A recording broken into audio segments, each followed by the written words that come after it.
when we're speaking of this, like helping others, I know also when we discussed earlier that one quite big social media trend at the moment is also this like canceling culture, and also like the brand can be cancelled if they're not sort of taking stand within social issues. Like is this something that you see is growing as well, or is it like only a few brands, or what's going on there? The cancel culture or yeah, absolutely. I think that's something that's growing a lot, and you need to I mean, social listening is a perfect, again, the greenwashing to really understand like how did actually our communicated, how did it landed. But crisis communication is always about timing and to respond, and also know when not to respond. So I know that Pino have a great example of, and I think that's such a great concrete example of when something you have a good intention and some clients have another feeling about the the launch. Everybody likes what you do actually. This was, I would say, perhaps 3 years ago. The first time we had sort of a storm towards us because we were providing hijabs and burkinis for people, and some people don't like that we actually do that. But we want to activate the world, and our focus is actually on the individual, not on the people actually that are oppressing these people. So we had lots of people who were actually, really hard on us because we provided these kind of products. We didn't have a great process internally, but we are some people actually internally that gather up just to see how should we handle this, because on one hand we had the people in store where they in danger if people became more aggressive.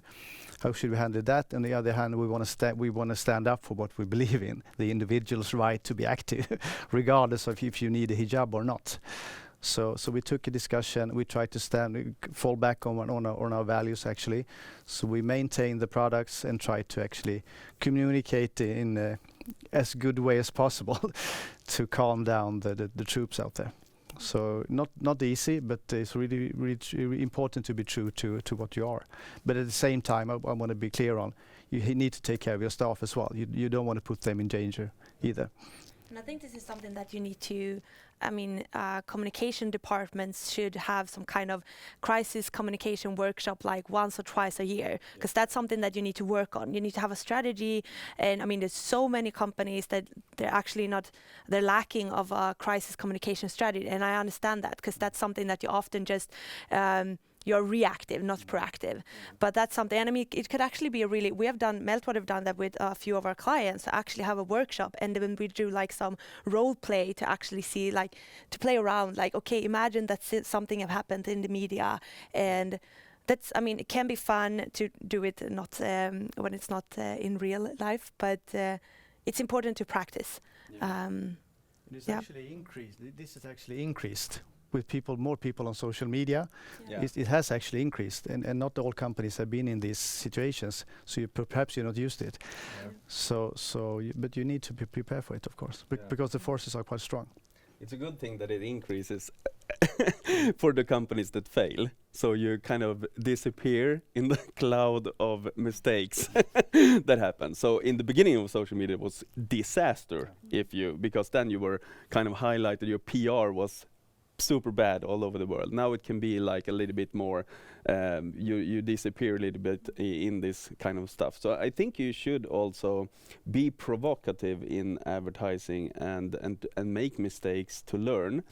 Then of course be super authentic, and actually there are successful mistake campaigns where people have gone out and made mistakes and then come out and say, we're really sorry about this. We didn't understand, we were trying, and now we have removed that, and really taking responsibility, and that has actually increased their brand favorability afterwards. So you can save up if something happens as well. It's super interesting, because I think it's better now than it used to be. It's more transparent. People actually can see that people can do mistakes. So it's something about transparency that is actually good. Yeah. So you shouldn't be afraid of it. Just be prepared and to handle it.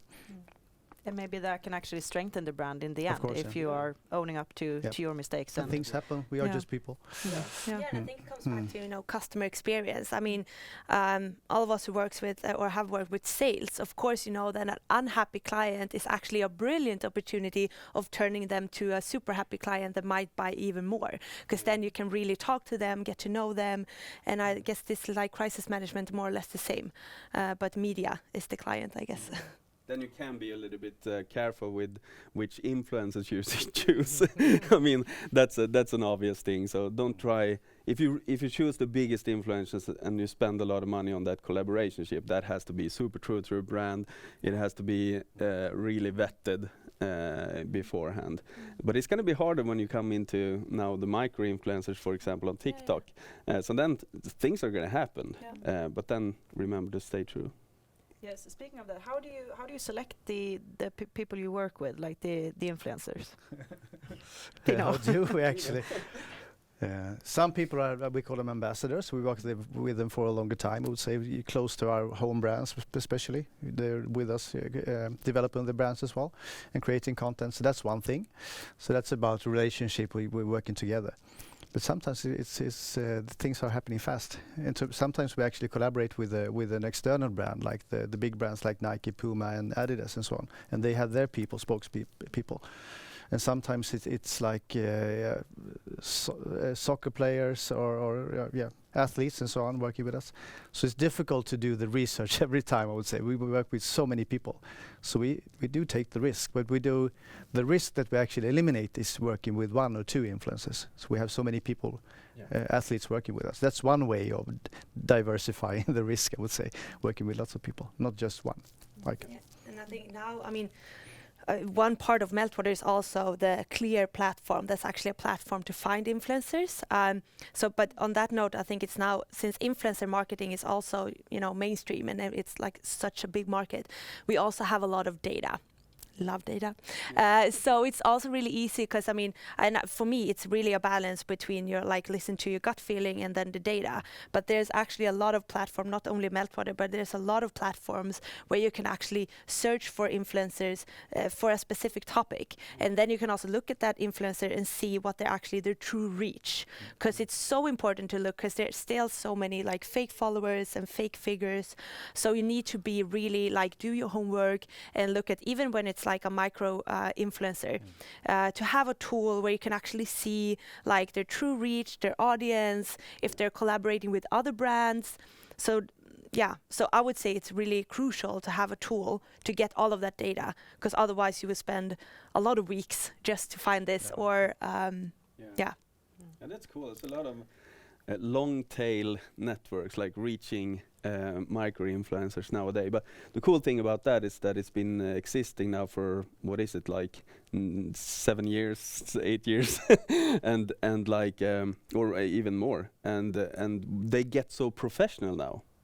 So that's really cool. So that's easier to work with them, and you can trust them because they are super aware of their brand as well, to work with advertisers.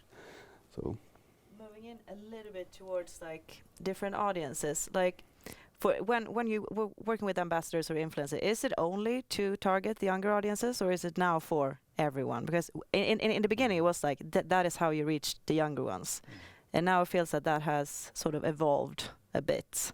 What are your takes on that? Is it for is it for all audiences? Yes.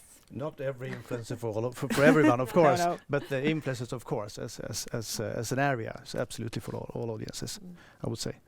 Yeah. It's super important with social proof, trying on and also the authenticity of this influencer really liking the product, and that they get help in their, for you in sports, for example, it's that they really like that product and get ahead in their game because of it, for example. I can actually see the athletes are becoming much more professional as well. They want to be influencers as well.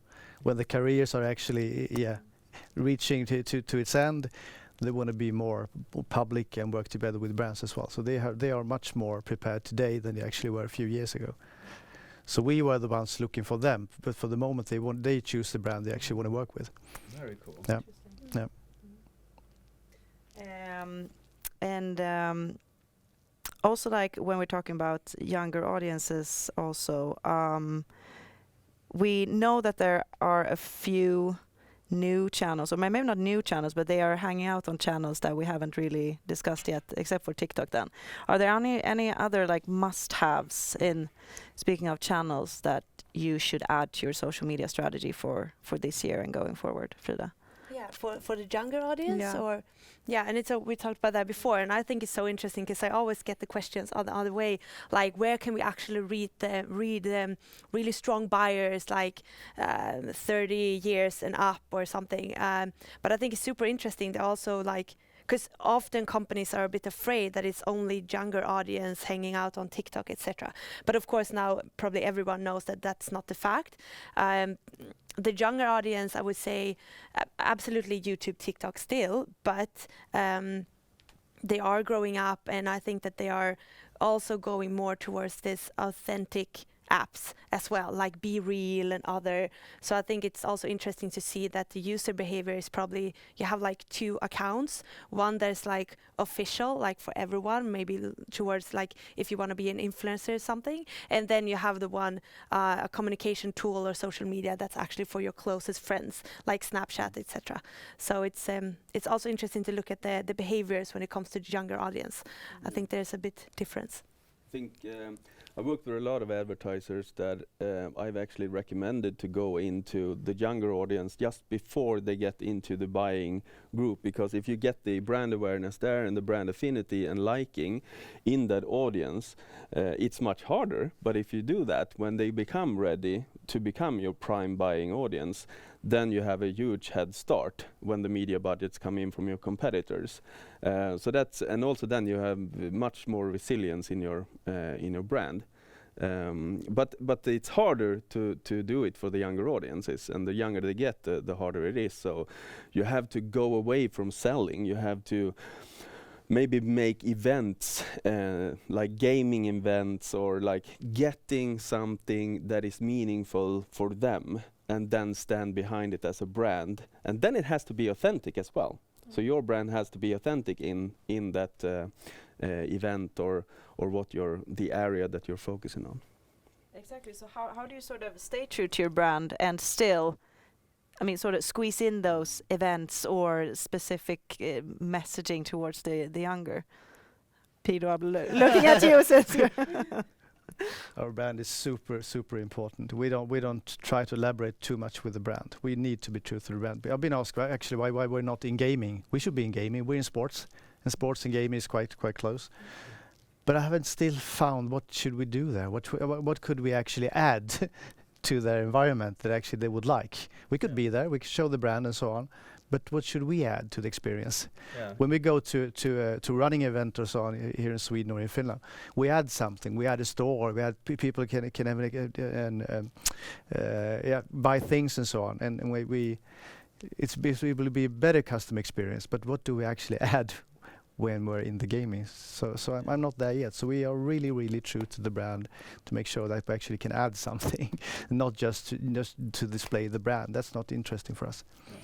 I think that sounds very wise. Do you think that would maybe backfire if you would sort of squeeze it in anyways? Yeah, I think so. What is the risk? It could backfire, and it could be that your investment won't be as long as it has to be in order to build the brand, because you need to be there. It's not okay just with one, 2 or 3 times. You need to be there. We've been working with a large skiing event here in Sweden, Vasaloppet, for 20 plus years. We're part of this institution now. So we like long-term collaborations to build the brand. We don't do it just in 1 or 2 years. So it's really important. And if you can't see that you actually are, I would say, making business, but making difference, you don't want to be there. In the first time it will be okay. The second time you will start to wonder, should I go a third time now? And you just end up the collaboration. So consistency is super important when it comes to brand, if you ask me. Yeah. I think, for example, but just to make one example, you have the Swedish Defense Forces. I used to work with them a long time ago, and they could actually tie their brand into esports a little bit, and making games where it's kind of hard to understand, because they're recruiting also for like super smart people, and stress resilience, and then so they went a little bit into e-gaming, and I also saw other defense in other countries trying to own extreme sports as well. So that's also something that is interesting. So really think about where your brand can make value and contribute. Cool. Thank you so much. I'm figuring we had a lot of viewers' questions actually, so I thought we might go through some of them.